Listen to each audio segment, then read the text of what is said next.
for resource purposes. So please understand we are recording this session live. And joining us today is Greg Gutierrez. He is joining us to share some information with us about CHIP.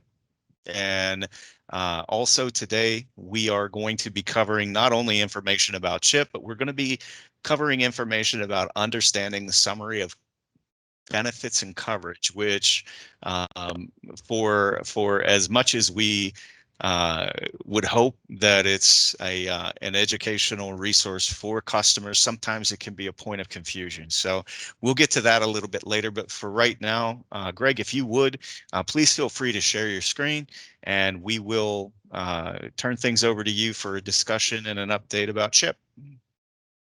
All right. Thank you so much, Scott. And thank you, everybody. Good afternoon. Thank you for taking time out of your busy schedule and joining me today. And of course, I just, again, want to thank Scott and everybody at Penny for giving me the opportunity here to present some of the CHIP information on the CHIP program. And I am from Independence Blue Cross here in Philadelphia. We covered the surrounding 5 counties around Philadelphia: Bucks, Chester, Montgomery, and Delaware County. And this presentation is going to be geared towards Blue Cross, but what I'm going to cover is basically the broad strokes of CHIP, okay? Because basically the CHIP program is pretty much the same throughout the whole state. Again, the caveats being that, of course, my company will have a little different co-pays and prices than, say, Aetna, UPMC, or other carriers throughout the state. All right.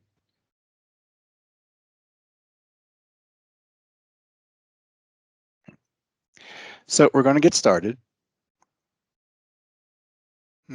So what is CHIP? All right, CHIP stands for Children's Health Insurance Program. It's a state and federally funded health insurance program.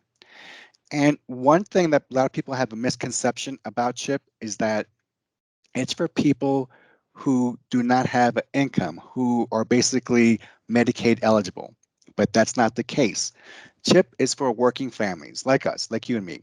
You have to have a income to qualify for CHIP. And later on, I'll jump on and show you some of the financial guidelines of the program.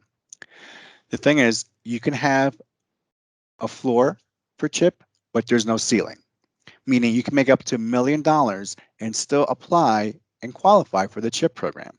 That's a big misconception a lot of families have, that it's for people who don't have an income. I'm working, I don't qualify for CHIP. No, it's exactly what it's for. It's for working class families. And it's for children who are not eligible for Medicaid or for Medicare. As you know, if a child's eligible for Medicare, most likely they're disabled, so they cannot apply for CHIP. And a CHIP program is very comprehensive. It covers medical, dental, vision, pharmacy, inpatient hospitalization, outpatient hospitalization. It's a very comprehensive plan. And your monthly premium is going to depend on household size and income.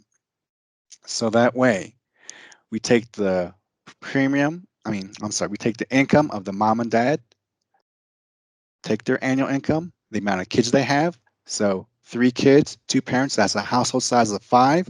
And I'll show you the guidelines. So their guidelines would put them in a range, either they'll get free CHIP or full cost CHIP. It just depends on the household size and family income.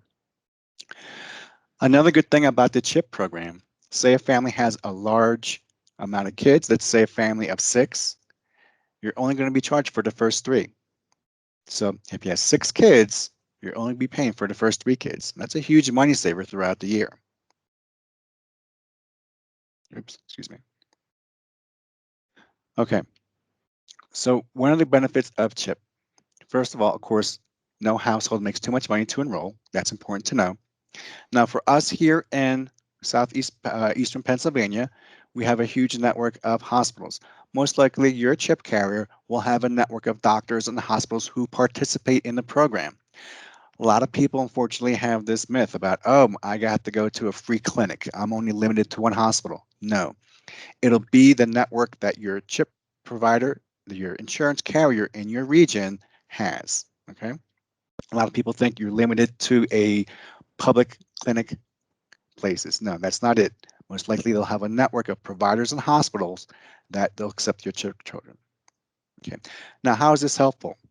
Now, it can be helpful to families who, for whatever reason, have a high deductible on their plan.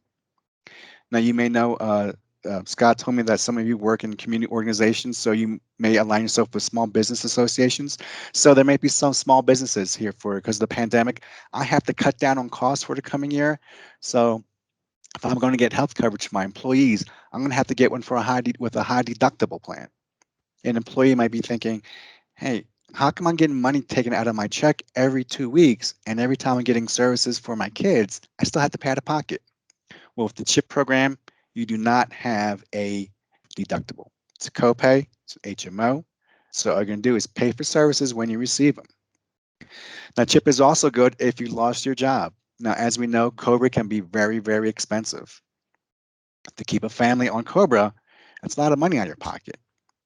So what you can do is you as an employee or the spouse can stay on COBRA and get a separate CHIP plan for your kids.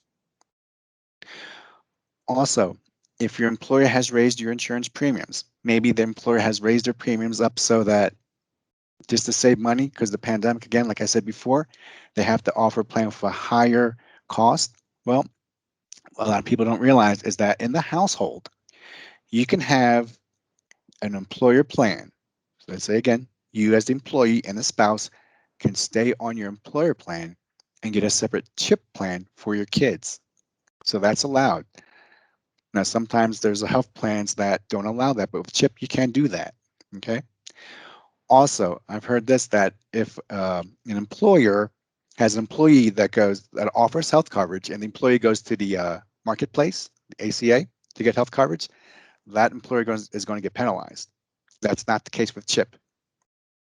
If an employee is offered health coverage, family coverage through their job, but they just find it more cost effective to have their kids on CHIP, that employer does not get penalized.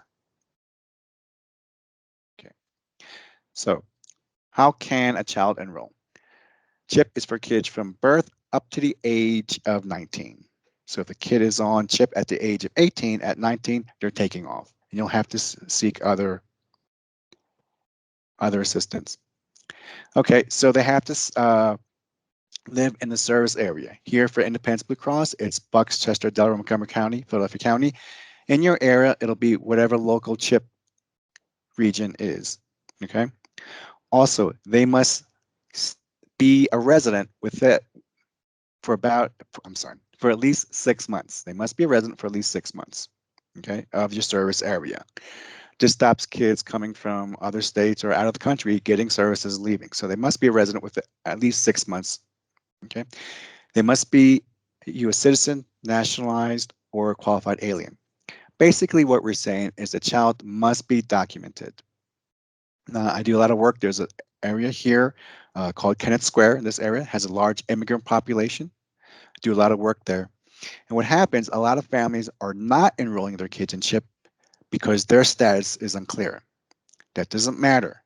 As long as the child is documented, we can enroll that child in CHIP. We don't ask the status of the parents, okay?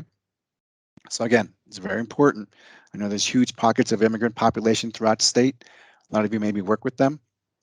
As long as the child is documented, that child can apply and receive CHIP.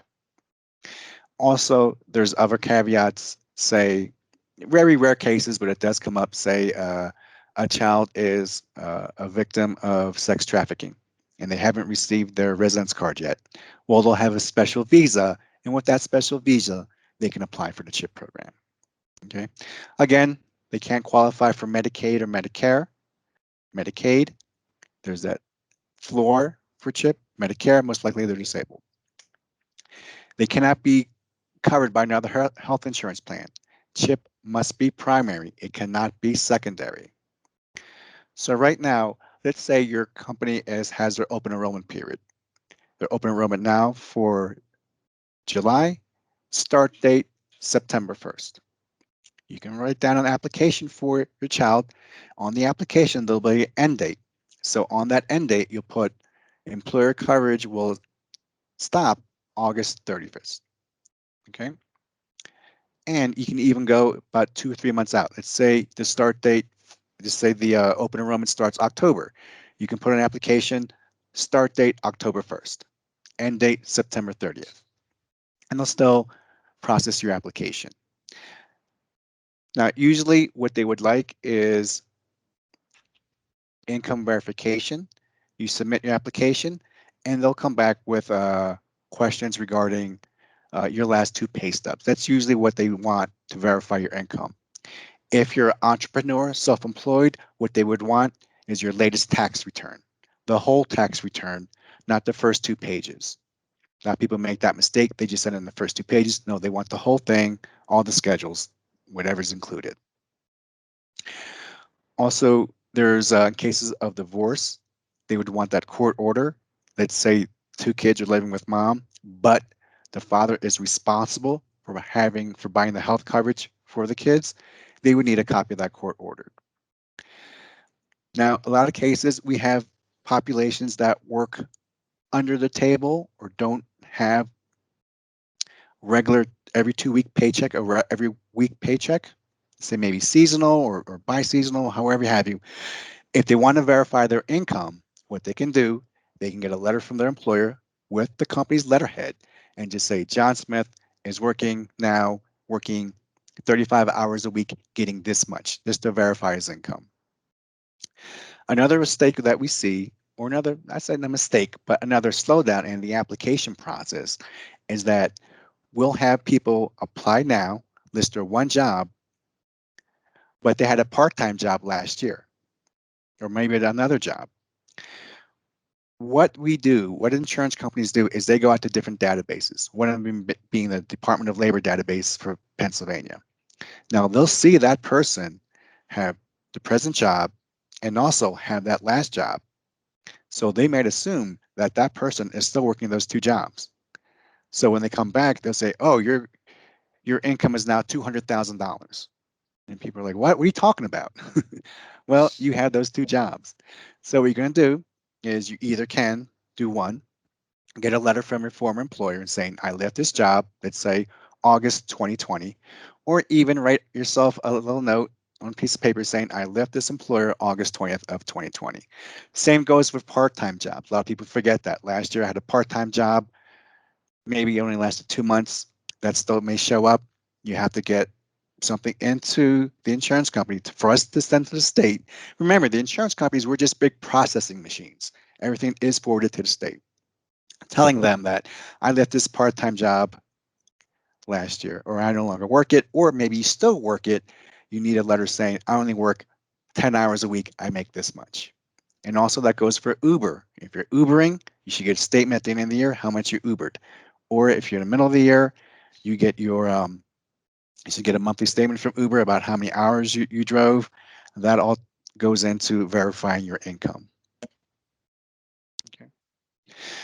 Now, included with every CHIP plan, now I know this is Keystone, but your well visits are going to be covered at no cost. So the annual checkups, the dental, the vision, they're all going to be covered at no cost. Ours is an HMO plan. You're going to stay within the HMO, and it functions like a regular HMO. You're going to choose a primary care physician, and you have to get referrals if you need to be a specialist, but you need to stay within network. Also, a good thing about the CHIP program, no co-pays for behavioral health or substance abuse. That's very important in today's climate where a lot of kids are needing this type of services, so there's no co-pays for that. Okay. Now, this is, of course, relative to Keystone here in Pennsylvania, but on the CHIP plan, it's going to range from free to full cost. What does free mean? It means that your income and your family size just fell within a certain level. That way you would qualify for 0 monthly premium and also 0 copays. And then as you see, there's different levels of CHIP, means that your copay, your income or your family size changed. So then you would qualify monthly for either CHIP 1, CHIP 2, or CHIP 3. There are different levels with it. And full cost is just that your family size and yearly income just was above a range where you're paying full cost. Now, one thing I want to make clear is that just because you're on full cost doesn't mean you're getting more benefits than if you're on free. It's the same benefits, The only thing that should be different is just the amount of copays, but you're still eligible for doctor visits, all the coverages that are included in the program, you still be eligible for. Now, this is, of course, is particular to our program here in Keystone HMO for Southeast Pennsylvania, but this gives you an idea. Most likely your CHIP program will have very low copays, okay? Most likely it'll have no deductibles for your program. So it's just going to be copays when you receive services. It's very upfront, no hidden cost, no deductibles to fill, no minimums you got to put in. There's no maximums. Okay. Of course, like every health insurance plan, any medical services that need to be authorized will have to be authorized for them to be covered. Okay. Hospitalization, ambulatory services, radiologies, x-rays, everything that's used included in every standard plan is included in CHIP. Okay. Same thing for medication coverage. You're going to pay copays. You're just going to pay copays for generic. You're going to pay copays for brand. And of course, you see for free, you'll have zero copays, low cost, full cost. You'll be saying some type of copay for whatever you're getting, brand or generics.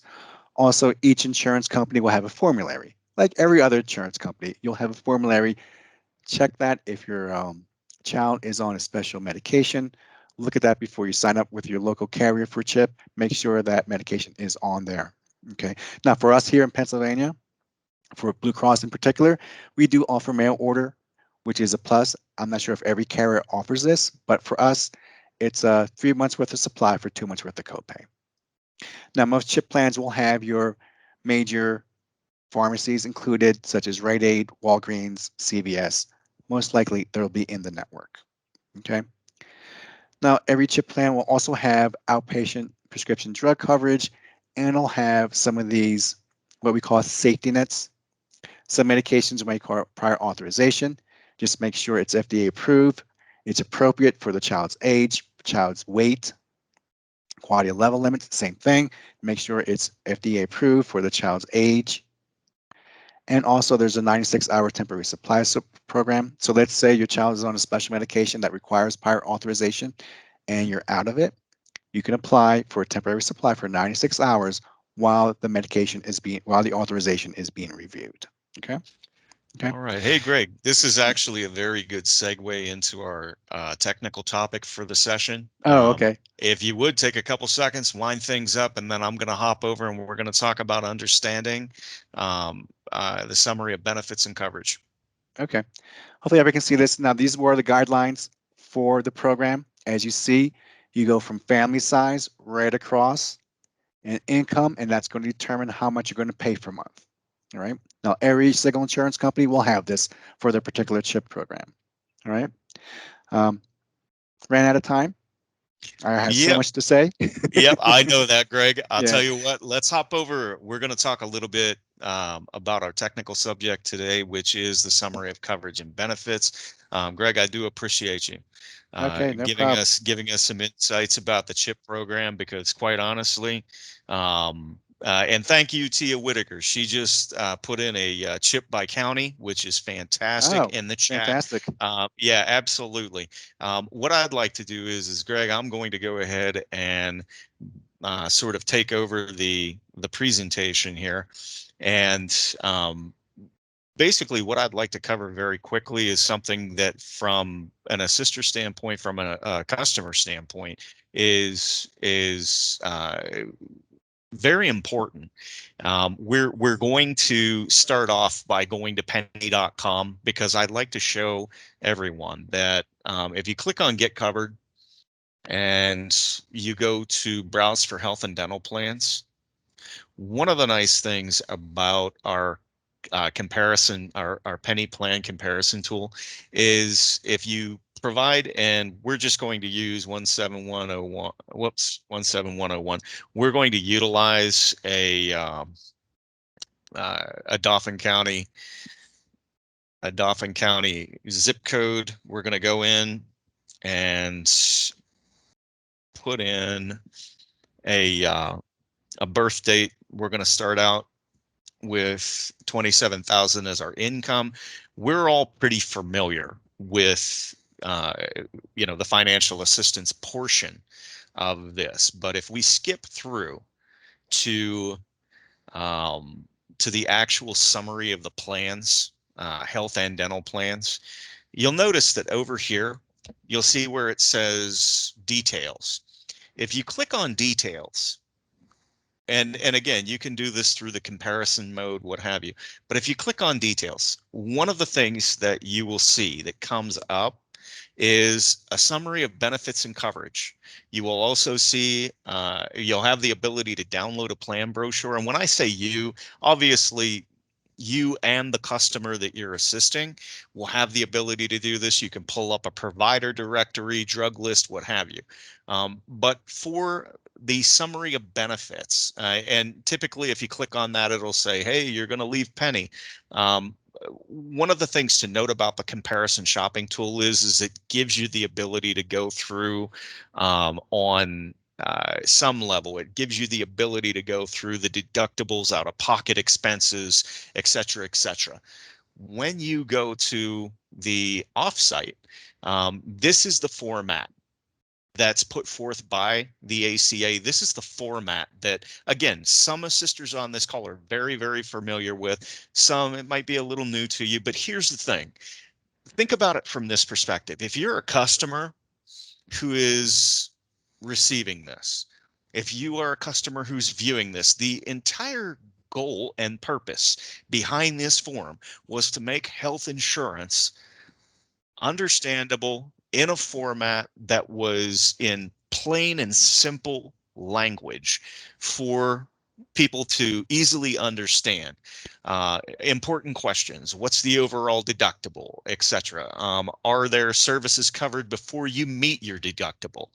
And if we go through the document, you can see where it delineates between in-network providers, out-of-network providers, what the the customer is responsible for, what you'll pay in network and out of network for everything from drugs all the way through to outpatient services, inpatient services, doctor's visits, what is excluded from a plan. And this is actually one of the more beneficial areas of this summary of benefits and coverages. In most cases, people want to understand, if I'm covered, am I covered for how much? And if I'm not covered, I need to know ahead of time. And this is where this can help. Another attractive feature of these documents is that they provide scenarios that will help customers understand where their deductibles come into play, where co-payments come into play, where co-insurances come into play, and ultimately under the scenario, what it would look like if you're having a baby, or if you break a leg, something like that. These are common things that a lot of folks have to go through, and quite honestly, they can be frightening. And especially when you get into talking about, and you know this as a sisters, you talk to people about co-pays, deductibles, co-insurances, and they get this glassy-eyed look. and the goal is, with this document, it is to try and cut through that. So that being said, I am going to switch gears and bring up a presentation. And yes, I will make sure that not only is the video discussion available to everyone, but I'll make sure that this discussion and the PowerPoint is also available.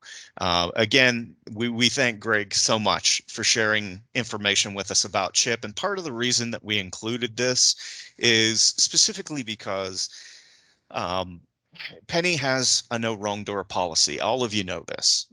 In fact, your offices were the ones that set the trend for no wrong door in terms of service to the community and unbiased service to the community. So knowing that CHIP is out there, knowing that we can make referrals to CHIP, knowing that our goal ultimately is to help people get protected, it's important. But when it comes to understanding your summary of benefits and coverage, many of you know that the purpose behind these summary of benefits They were brought forth through the Affordable Care Act, and ultimately their goal was to help customers gain more control, more knowledge. And we all know that knowledge is power. And if we are in a position where we can provide individuals with the ability to educate themselves on what their health insurance means, these summary of benefits and coverage are really they're incredibly valuable in helping people get protected, and more importantly, know that they're protected. Why does this matter? Again, the summary of benefits and coverage is an important tool that consumers can use to compare benefits and cost differences in their plans. Also, another important tool that they can use is the penny cost comparison shopping tool. Full healthcare contracts are typically long and very, how can we say this, cumbersome in terms of their language. The summary of benefits is there to make it easier, to make health insurance more accessible and understandable. And from that perspective, these documents are also there so that if individuals print them out or if they download them to their device, they can see that there are differences between the health insurance plans. Again, this is why the comparison plan through or comparison tool through Penny is also important. What does the ACA require of these documents? Well, it's a description of the coverage offered by a particular health insurance plan, exceptions, reductions, limitations, cost sharing provisions, renewability, and continuation of coverage provisions, coverage examples. And again, you just saw what we had brought up, that the coverage examples really help people understand what matters most. A statement that the SBC is the only summary and that the plan should be consulted to determine the participant's contractual obligation, and of course the issuer's contact information. In other words, the health insurer's contact information is there.